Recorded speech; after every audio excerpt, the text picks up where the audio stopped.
پیارے رسول صلی اللہ علیہ وسلم نے فرمایا، مجھے اپنی امت کے بارے میں جس چیز کا سب سے زیادہ ڈر ہے، مجھے اپنی امت کے بارے میں جس چیز کا سب سے زیادہ ڈر ہے وہ دو چیزیں ہیں۔ ایک ہوا کا ڈر ہے، الہوا، ہوا کہتے ہیں کہ دین اور مذہب کے معاملے میں اپنے رجحانات اور اپنے خیالات کی پیروی کرنا۔ اللہ نے کیا کہا ہے، اللہ کے رسول نے کیا کہا ہے، یہ نہیں جی میں کیا آ رہا وہی میرا مذہب ہے، میرا رجحان کیا ہے، بس جو اس رجحان کے مطابق بات کرے گا ہم تو اس کی مانیں گے۔ تو یہ نفس پرست آدمی یہ دین اور مذہب کے معاملے میں اپنے رجحانات کا پیروکار بنتا ہے۔ اللہ کے نبی فرمان لگے مجھے اس کا سب سے زیادہ ڈر ہے، اور یہ بات کھلے آنکھوں نظر آتی ہے، آدمی نمازی ہو، روزے دار ہو اور بظاہر دین نما ہو،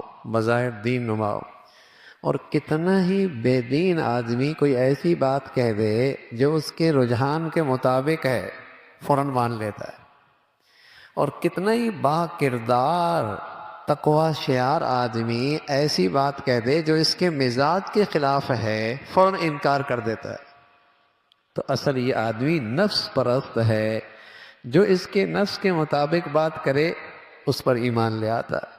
تو اللہ کے نبی صلی اللہ علیہ وسلم فرمانے لگے مجھے اپنی امت کے بارے میں جس چیز کا سب سے زیادہ ڈر ہے وہ ہوا کا ہے کہ دین اور مذہب کے معاملے میں اپنے رجحانات پر عمل کرنے لگے، اور یہ چیز اسے حق سے محروم کر دے گی، یہ اسے صراط مستقیم سے محروم کر دے گی۔ امت مسلمہ میں جتنے فرقے ہیں اور جتنے گروہ ہیں، جتنی تقسیمیں ہیں، اس کی وجہ یہی ہے، اللہ نے کیا کہا، رسول نے کیا کہا، صحابہ نے کیا کیا، اسے تو نظر انداز کر دیا۔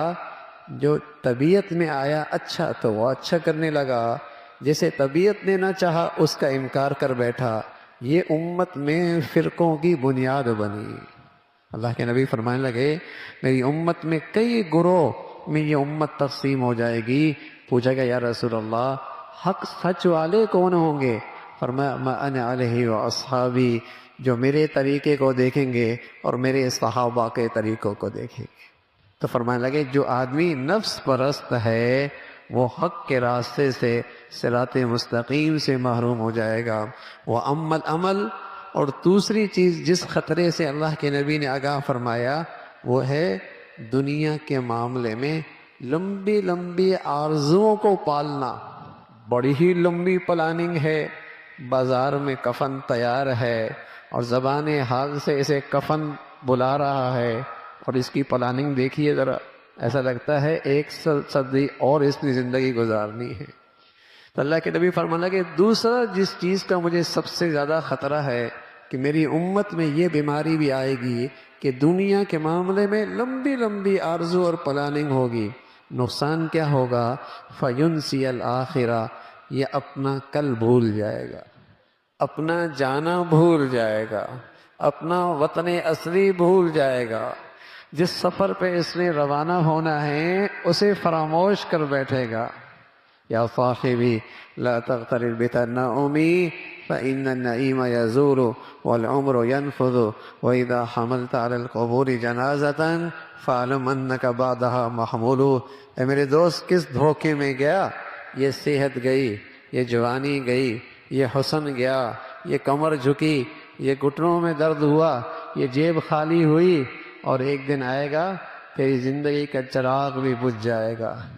کہنے والا کہہ رہا جب دیکھو دنیا والے کسی کو کندھے پہ اٹھا کے لے کے جا رہے، ذرا اس نظر سے بھی دیکھ لو، اس سواری پہ سوار ہو کے کل تو نے بھی سفر کرنا ہے، اس سواری پہ سوار ہو کے تو نے بھی سفر کرنا ہے، لیکن لمبی لمبی امیدیں، لمبی لمبی پلاننگ اس سفر کو بھلا دیا کرتی ہے۔